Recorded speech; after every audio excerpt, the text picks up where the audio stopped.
রাজনীতির জটিল সব সমীকরণেও এক অপ্রতিরোধ্য গতিতে ছুটে চলেছে নির্বাচনের ঘোড়া জামায়াত।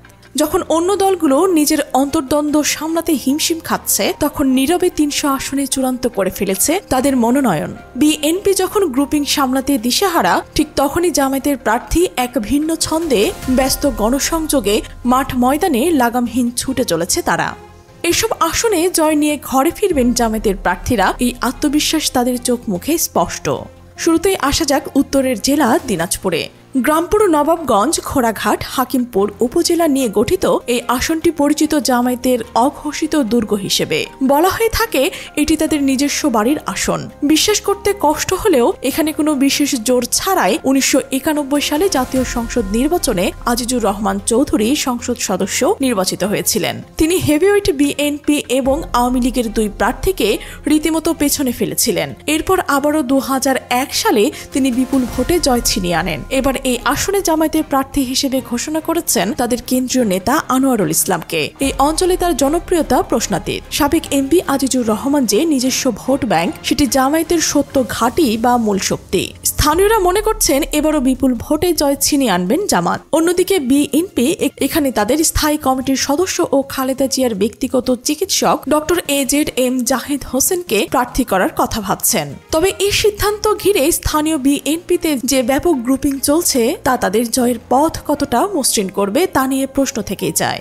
দিনাজপুরের পর উত্তরের আরেক জেলা বগুড়া। এখানে জামায়াতের প্রায় নিশ্চিত একটি আসন হলো বগুড়া ২। এই আসনে প্রতিটি উপজেলা ও ইউনিয়নে জামায়াতের জন্য প্রতিনিধিরা এমনভাবে শিকড় গেড়েছেন যে সেখানে বিএনপির কেউ পাত্তাই পান না। ১৯৯১ সালে পঞ্চম জাতীয় সংসদ নির্বাচনে এই আসন থেকে মওলানা শাহাদাতুজ্জামান দাড়িপাল্লা মার্কা নিয়ে সংসদ সদস্য নির্বাচিত হয়েছিলেন। অবাক করা বিষয় হলো, তখন কোনো বিশেষ জোর ছাড়াই শাহাদাতুজ্জামান প্রায় ৩৪,০০০ ভোট পেয়ে আওয়ামী লীগ এবং বিএনপির প্রার্থীকে রীতিমতো বিধ্বস্ত করেছিলেন। দিনাজপুর ৬-এর এমপি আজিজুর রহমান শাহাদাত হোসেন এখনো বেঁচে আছেন এবং এবারের নির্বাচনেও দাড়িপাল্লা মার্কায় লড়বেন তিনি। বোঝা যাচ্ছে বিএনপি এখানে এক প্রকার ধরাশায়ী। জামায়াতের জেতাটা অনেকটা সময়ের ব্যাপার মাত্র, যেন নিয়তি।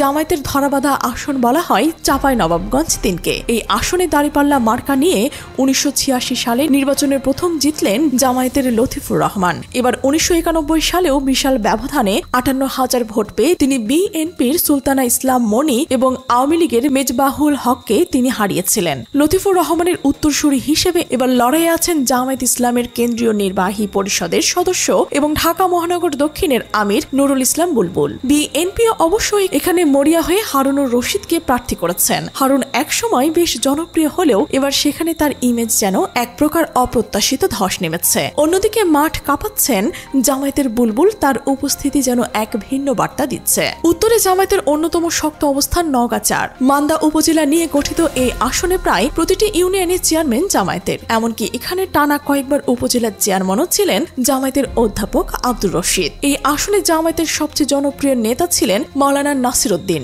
যিনি ১৯৯১ সালে ভোটে ৫৯ ভোট পেয়ে আওয়ামী লীগের মোহাম্মদ ইমাজউদ্দিন প্রামাণিক এবং বিএনপির আফজাল উদ্দিন মওলানাকে হারিয়েছিলেন। জোটের কারণে বিএনপিকে আসন ছেড়ে দিতে হয়েছিল জামায়াত, যা ছিল এক কৌশলগত পদক্ষেপ।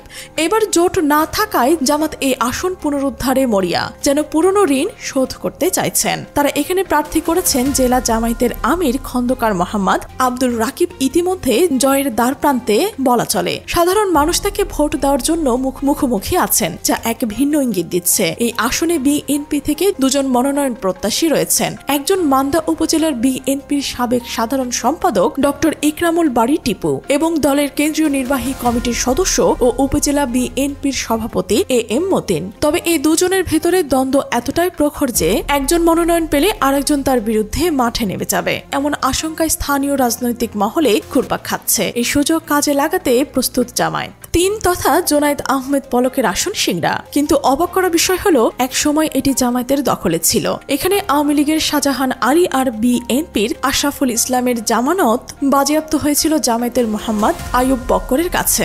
জামায়াতের বক্করের ৩৮,০০০ ভোটের বিপরীতে বিএনপির আশরাফ পেয়েছিলেন মাত্র ১০,০০০ ভোট। এই ইতিহাস কি বিএনপি ভুলে গেছে? বিএনপির প্রার্থী এখন কাজী গোলাম মোর্শেদ। জামাত আগামী ত্রয়োদশ জাতীয় সংসদ নির্বাচনে এই আসনে অধ্যক্ষ সাইদুর রহমানকে প্রার্থী করেছেন। শোনা যাচ্ছে হারানো ঐতিহ্য এবার ফিরে আনতে তিনি সোচ্চার। তার চোখে মুখে এক ভিন্ন দৃঢ়তা। পাবনা 1-এর কথা নতুন করে বলার কিছু নেই। এই আসনে এমপি ছিলেন সাবেক মন্ত্রী মাওলানা মতিউর রহমান নিজামী, যার প্রভাব আজও অমলিন। তার উত্তরসূরি হিসেবে এখানে দাঁড়িপাল্লায় লড়বেন তারই ছেলে ব্যারিস্টার নাজিবুর রহমান মোমেন।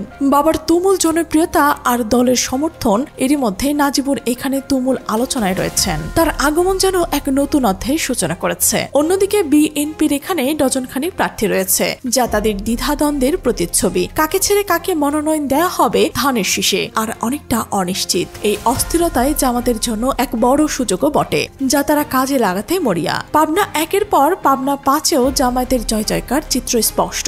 এখানে প্রতিটা ওয়ার্ডে জামাত শিবিরের ঘাঁটিতে পরিণত করেছিলেন সাবেক এমপি মাদান আব্দুস সোবাহান। 1991 সালে তিনি 75,000 ভোট পেয়ে সংসদ সদস্য নির্বাচিত হয়েছিলেন, যেখানে বিএনপির আবুল হাসান পেয়েছিলেন মাত্র 23,000 ভোট, যা এক প্রকার হতাশাজনক। বলা চলে 4 ভাগের 1 ভাগ। পাবনা 5 আসনে জেলা জামায়াতের নায়েবে আমির অধ্যক্ষ হাফিজ মাওলানা ইকবাল হোসেনকে দাঁড়িপাল্লা দিয়েছে জামায়াত। আবু সুবহানের উত্তরসূরি হিসেবে তার জিতে আসার সম্ভাবনা ব্যাপক, যা স্থানীয়র মুখে মুখে ঘুরছে।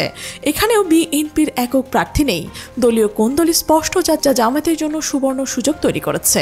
উত্তরের পর দক্ষিণের চুয়াডাঙ্গা 2 এবার চমক দেখাতে পারে জামায়াত। এখানে জামায়াতের 1991 সালের দাঁড়িপাল্লায় হাবিবুর রহমান ভোট পেয়েছিলেন 50,000, যেখানে বিএনপির হেভিওয়েট প্রার্থী মোজাম্মেল হক পেয়েছিলেন 40,000 ভোট। আইবুর রহমানের উত্তরসূরি হিসেবে এবার চুয়াডাঙ্গা 2 আসনের প্রার্থী হয়েছেন অ্যাডভোকেট মোহাম্মদ রুহুল আমিন। তিনি জেলা জামায়াতের আমির। এই আসনে মাহমুদুল হাসান বাবুকে মনোনয়ন দিতে পারে বিএনপি, কিন্তু অন্যান্য আসনের মতো এখানেও বিএনপির ভেতরে রয়েছে ব্যাপক গ্রুপিং, যার সুবিধা পাবেন জামায়াত প্রার্থী। এই সমীকরণটি এখন সকলের সামনে।